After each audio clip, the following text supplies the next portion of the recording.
Good morning. So, today's class deals with the defect of crystals, or simply we can call it as crystal defects. Actually, all solids are like our people.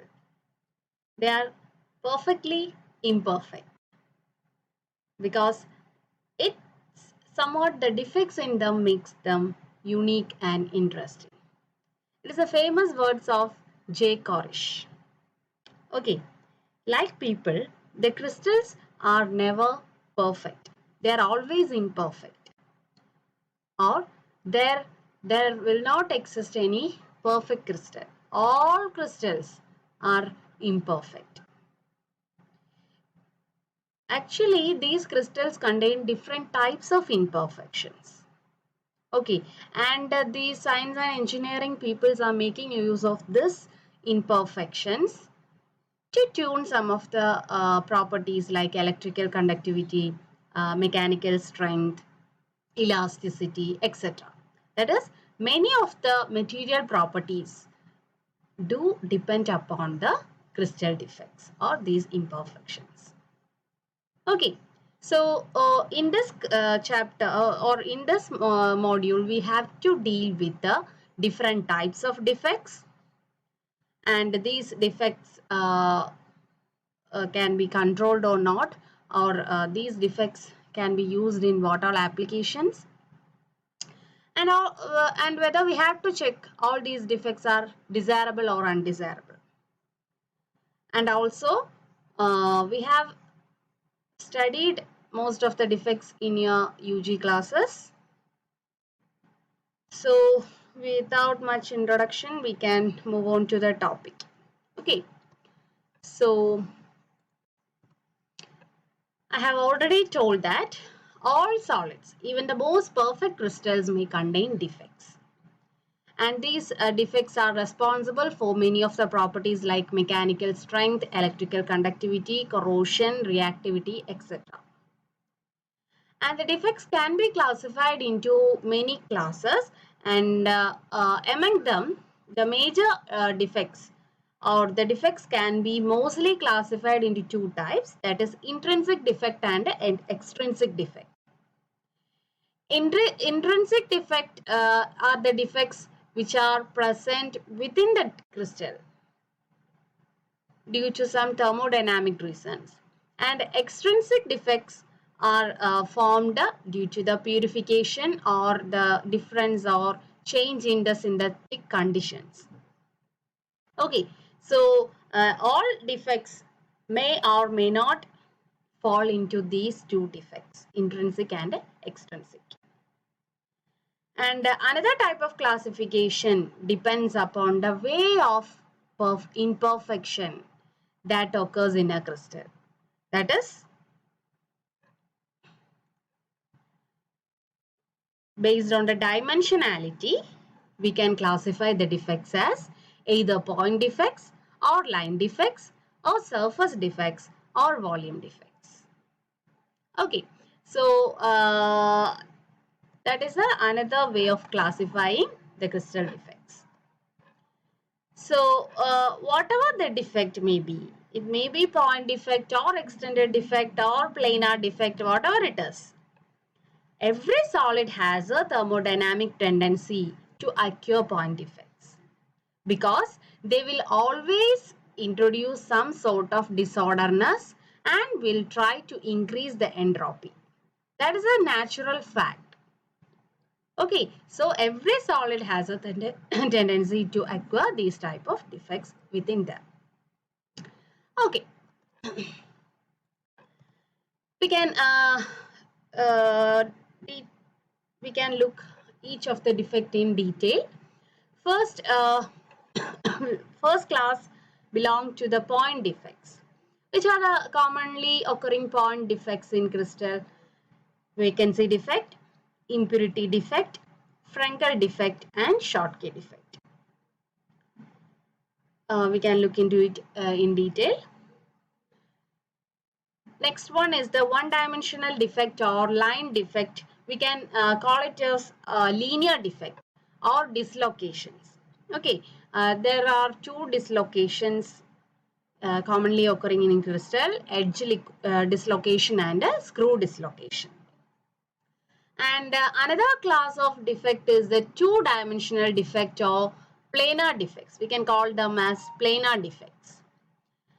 It includes the surface defect like a grain boundary defect, twin boundary defect, interface boundary defect, stacking faults, etc. These all belong to the planar defects or 2D defect. And the last type of defects include the three-dimensional defect or volume defects, and which include that voids or cracks. Voids or cracks means there will be large number of atoms missing from the lattice. That is called as voids. And also porosity. Porosity also belongs to the three-dimensional defect. Porosity means the voids due to trapped air bubbles.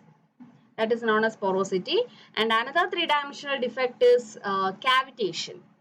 Cavitation means there will be a shrinkage of material and which will be causing some sort of voids. That is known as the cavitation. Another type of three-dimensional defect is inclusion or precipitation, and that may also some impurity atoms may cluster together to form certain smaller clusters or inclusions or precipitates like that. That defect also belongs to the three-dimensional defect. So these are the each type of defect we have to look in detail. So these are the main type of defects included in a imperfect crystal. We can discuss them in detail. Okay, first one or first type of defect is the point defect. Okay, point defects are actually not easy to detect directly, and we have to detect or study it using various techniques. And Frankel and Schottky was the first two scientists who identified that point defect. Okay, and their name was given to that type of defects. Okay, അപ്പോൾ നമ്മുടെ short key ഡിഫക്റ്റും ഫ്രങ്കൽ ഡിഫക്റ്റും നിങ്ങൾ plus ടുവിനെ പഠിക്കുന്ന കാര്യമാണ്. These are the two type of point defects actually occurring in ionic type crystal. Okay, let's look. Schottky defect is a type of point defect that is occurring due to the missing of anion as well as cation from the lattice sites. Okay, when we examine the picture, this is the perfect crystal of NaCl, and this is the crystal of NaCl where the Schottky defect has been introduced. Look, one chloride ion is missing from this lattice site, and a sodium ion is also missing from the lattice site. That means an anion and a cation, or we can say equal number of anions and cations will be missing from their lattice sites, and that type of defect is known as Schottky defect. Actually, this type of Schottky defect occurs in certain ionic solids where the size of anions and cations are almost equal. Okay, that is overall the stoichiometry is not affected due to the missing of these anions and cations. Why? Because equal number of vacancies are created, maintaining the electric charge. Therefore, the stoichiometry is not affected in the Schottky defect. Okay, so the example for a crystal showing Schottky defect is NaCl. And next type of point defect is Frankel defect. Okay, Frankel defect is shown by the ionic solids whose anion and the cation sizes are actually not equal. They are entirely different. Or we can see that cation is a little more smaller than the corresponding anion. For example, Frankel defect are shown by AgCl crystal. This is a perfect lattice of AgCl crystal, and this one is the crystal AgCl crystal showing Frankel defect. What happened to this crystal?